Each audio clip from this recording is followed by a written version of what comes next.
艺术水个好，古种解说两句啊，含你做参考。解说，解文说理。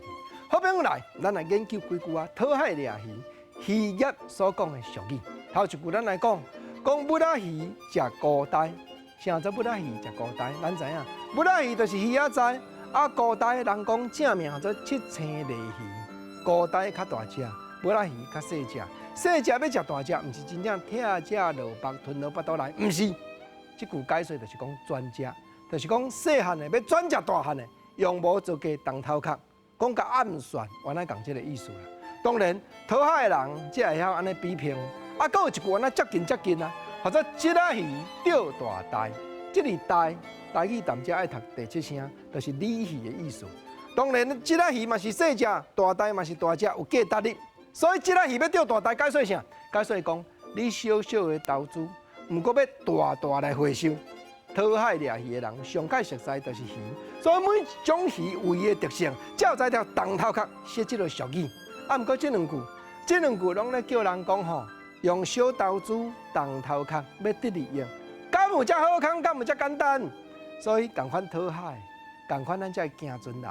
搁有另外一句安那介趣味，搁将咧讲母仔鱼食孤呆，讲即仔鱼钓大呆，这算两句哦。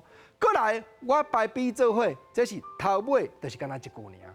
倒一句讲大尾唔食钓，讲安尼也袂完的，就爱煞一个后壁这句，讲细尾哭钓。当然啦，原来有人讲细尾赤钓啦，大尾甲细尾就是比拼啊。搁像头拄我咧讲母仔鱼比拼孤呆嘛是大尾甲细尾的比较，啊大尾甲细尾的淡只说明起来，就是讲吼有价值的，甲无价值的就对啊。你要即仔鱼钓大呆。你要咧当头壳，要讲专食细尾，要食人大尾，食人有价值的，敢有遮简单？人吼大尾唔食着啦，到尾啊厝我来，你有放字，你有想要偷掠鸡，了一百米，结果也出去迄百米，拢是细尾淡只伫咧哭着。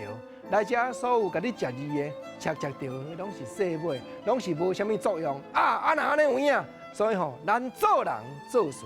唔通讲，定定当头壳要骗人，要占人。当然啦，以小博大，这是一个头壳的灵感，一个机关变巧，这无歹。